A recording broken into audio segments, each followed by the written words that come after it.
بسم اللہ الرحمن الرحیم۔ السلام علیکم۔ مما وہ پینڈو سا ہے، میں نے اس سے شادی نہیں کرنی، افشاں اپنی ماں سے کہہ رہی تھی۔ ماں نے پیار سے کہا، بیٹی وہ تمہارا کزن ہے، اچھا لڑکا ہے، کیوں شادی نہیں کرنی اسے؟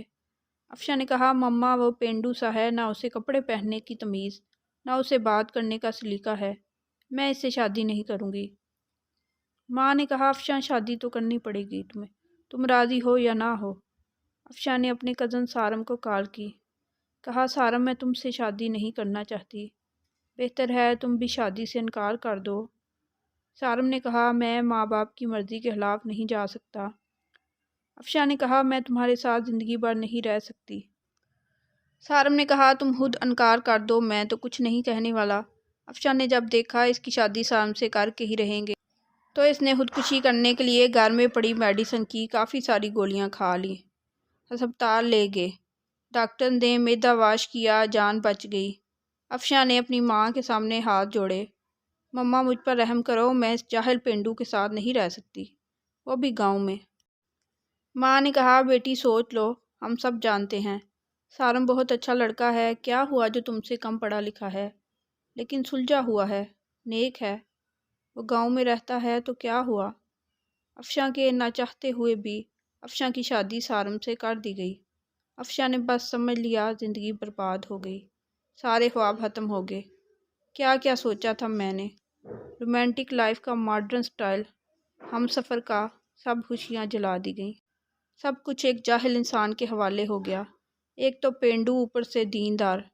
پہلی رات تھی، افشاں نے سارم کو کہا، سارم تم مجھ سے شادی کرنا چاہتے تھے سو ہو گئی، لیکن خبردار مجھ سے دور رہو، مجھے ہاتھ مت لگانا۔ سارم مسکراتے ہوئے کہنے لگا، ٹھیک ہے، آپ اتنا غصہ کیوں کر رہی ہیں؟ افشاں نے کہا، تم نے میری زندگی تباہ کر دی ہے سارم۔ سارم نے ایک ڈبیا کھولی، اس میں چمکتی ہوئی انگوٹھی تھی۔ اس نے وہ ڈبیا افشاں کے سامنے رکھی اور کہنے لگا، افشاں یہ گفٹ آپ کے لیے۔ افشاں نے انگوٹھی اٹھا کر سائڈ پہ رکھ دی اور کروٹ بدل کر لیٹ گئی، رونے لگی۔ سارم نوافل ادا کرنے لگا، پھر افشاں کے قریب لیٹ گیا۔ یوں دردناک زندگی کا سفر شروع ہوا۔ افشاں کا دم گھٹنے لگا سارم کے ساتھ۔ سارم دیکھنے میں خوبصورت تھا، بس زیادہ پڑھا لکھا نہیں تھا، ڈیسنٹ بھی نہیں تھا۔ افشاں ماڈرن سی لڑکی تھی۔ سارم صبح اٹھتے ہی افشاں کا ماتھا چومتا، پھر خود ناشتہ بناتا۔ افشاں کو غصہ آتا، یہ پینڈو مجھے امپریس کرنے کے چکروں میں ہے، لیکن میں اس کے چنگل میں نہیں آنے والی۔ افشاں جب سارم کے ہاتھ کا بنا کھانا کھاتی بہت حیران ہوتی، اتنا مزے کا کھانا۔ سارم رات کو تھکا ہارا آتا، افشاں بس خاموش سی اپنی دنیا میں گم سی رہتی، اس کو کوئی پرواہ نہیں تھی سارم کی۔ سارم بھی افشاں کو کچھ نہ کہتا تھا، گھر آ کر کھانا بناتا، افشاں کو کھانا دیتا، دل و جان سے اس کی خدمت کرتا کہ کبھی تو افشاں کا دل پگھلے گا، لیکن افشاں پتھر دل تھی، شاید نہ گھر کی صفائی کرتی، نہ وہ کبھی سارم کے کپڑے دھوتی۔ سارم اپنے سارے کام خود کرتا۔ سال گزر گیا، سارم افشاں کی ہر بے روحی چوم کر برداشت کر جاتا، لیکن اندر ہی اندر سے ٹوٹتا رہا۔ رات کبھی سسکیوں کی آواز آتی تو افشاں دل ہی دل میں خوش ہوتی کہ میں نے روکا تھا تو رک جاتا۔ کبھی سوچتی کہ دیکھو فریبی کیسے مجھے امپریس کرنے کے لیے مکر کرتا ہے، کبھی کبھی تو درد سے کراہنے کی آواز، لیکن وہ سب فریب سمجھ کر اگنور کر جاتی۔ افشاں کو یوں لگتا تھا ایک بدھو سا انسان پلے پڑ گیا ہے، اسے کیسے جان چھڑوائی جائے، کیسے کیسے منصوبے بناتے رات گزر جاتی۔ سارم چونکہ ایک مرد تھا، وہ عورت پہ ہاتھ اٹھانا مرد کی شان کے خلاف سمجھتا تھا، اور پھر اس پہ ہاتھ اٹھانا جو ہم سفر ہو۔ سارم نے ایک دن کہا، افشاں تم اپنا خیال کیوں نہیں رکھتی ہو پاگل، دیکھو رنگ کتنا دھیما پڑ گیا ہے تمہارا، تمہارے بال دیکھو کتنے روکھے سے ہو گئے ہیں۔ سارم آئل کی بوتل پکڑے افشاں کے پاس بیٹھ گیا۔ ایک سال کے بعد سارم نے یوں افشاں کو خود چھوا تھا، افشاں کے بالوں میں آئل لگانے لگا۔ افشاں نے کہا، چھوڑ دو مجھے۔ سارم نے کہا، نہیں چھوڑوں گا۔ افشاں نے دھکا دیا، آئل سارم کے اوپر گر گیا۔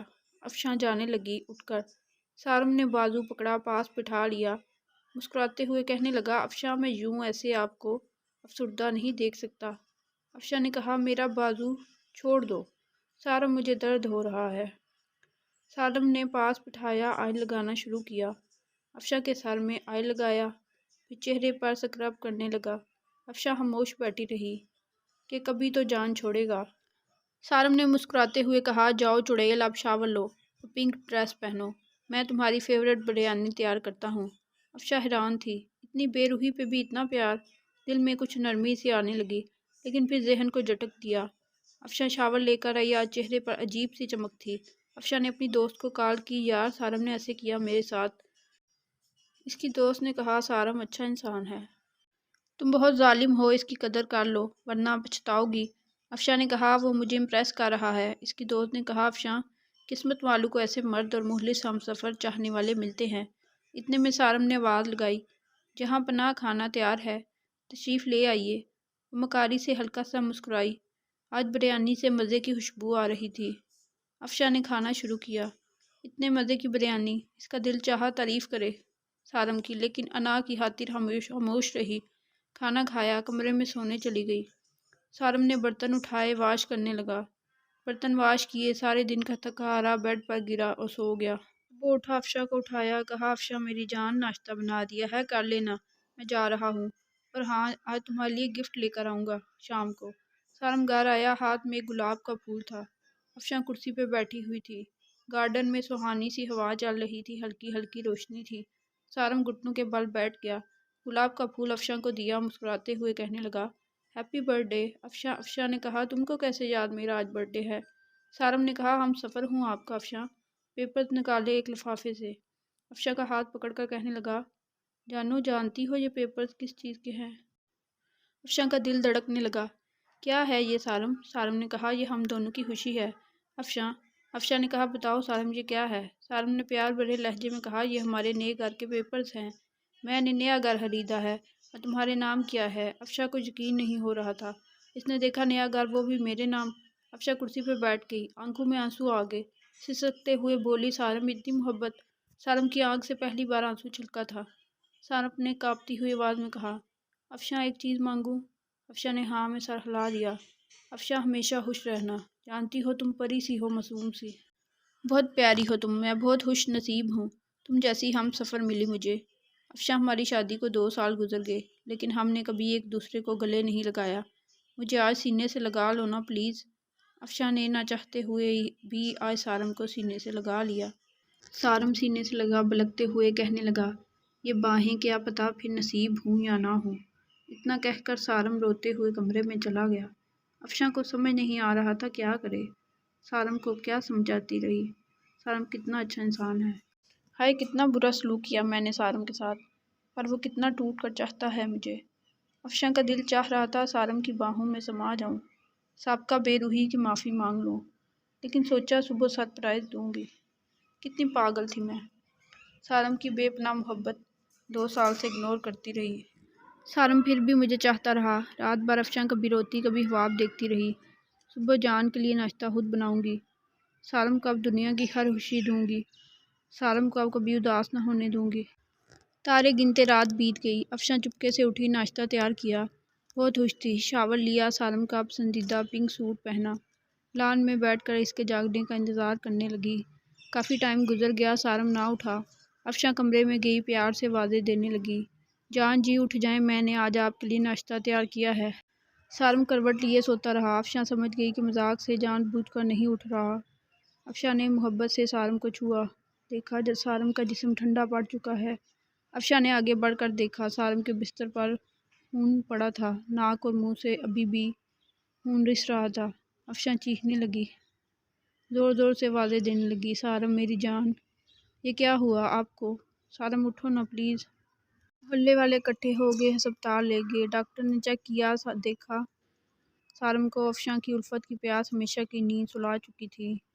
کوئی آخر کب تک پیاسا رہ سکتا ہے، اور پیاس بھی محبت کی؟ ڈاکٹر نے بتایا، میں نے کہا تھا اسے اپنا خیال رکھو، اپنا علاج کرواؤ، کسی کو ساتھ لے کر آؤ، لیکن شاید یہ تو جیسے جینا ہی نہیں چاہتا تھا۔ افشاں نے تڑپتے ہوئے پوچھا کیا تھا سارم کو؟ ڈاکٹر نے سر داد بھری کہنے لگے سارم کو پچھلے 1.5 سال سے بلڈ کینسر تھا، شاید اس کا خیال رکھنے والا کوئی نہیں تھا۔ مجھے اکثر کہا کرتا تھا کہ ڈاکٹر صاحب میں کس کے لیے جیوں، مر بھی جاؤں تو مجھے کون سا کوئی رونے والا ہے، کوئی ہے ہی نہیں جسے اپنا کہہ سکوں، میرے گھر میرا انتظار کرنے والا کوئی نہیں ہے جو مجھے محبت سے پوچھے دن کیسا گزرا، کوئی نہیں ہے جو مجھے کہے آپ تھک گئے ہیں چلو سر دبا دوں، رات کو کمرے میں اکیلا درد سے تڑپتا ہوں، لیکن کوئی نہیں ہے جو میرا درد سمجھے۔ افشاں کی تو دنیا اجڑ چکی تھی، اس میں مزید کچھ سننے کی سکت نہیں تھی۔ زمین پہ گر گئی اور دہاڑے مار مار کے رونے لگی۔ سارم یہ کیا کر دیا تم نے؟ سارم مجھے معاف کر دو سارم، میں پاگل ہو گئی تھی۔ سارم پلیز نہ جاؤ مجھے چھوڑ کر، میں مر جاؤں گی تمہارے بنا۔ سارم کی لاش سامنے پڑی تھی جو زندگی میں شاید افشاں کی محبت کے دو بول سننے کو ترستا رہا۔ افشاں سارم کے چہرے کو ہاتھوں میں لیے چیخ چیخ کر رو رہی تھی، لیکن شاید کیا محبت کا وقت ختم ہو چکا تھا۔ سارم ہمیشہ کے لیے آزاد کر گیا تھا افشاں کو، اور خود آزاد ہو گیا تھا اپنے غموں سے۔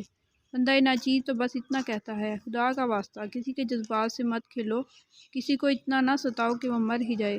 اپنے ہم سفر کو سینے سے لگا لو، ایک دوسرے کو گالی دینے کی بجائے ایک دوسرے کو چوم لو۔ انا میں محبت کے لمحوں کو نہ جلا دینا، چھوٹی سی زندگی ہے، نہ جانے کب بچھڑ جائیں اور موت آگے رہے۔ محبت بانٹتے رہو، کسی کے مرنے کے بعد پچھتانے سے اچھا ہے اس کی زندگی ہی میں سینے سے لگا لو۔ ویڈیو اچھی لگی ہے تو لائک شیئر کریں، چینل کو سبسکرائب کرنا نہ بھولیں۔ شکریہ۔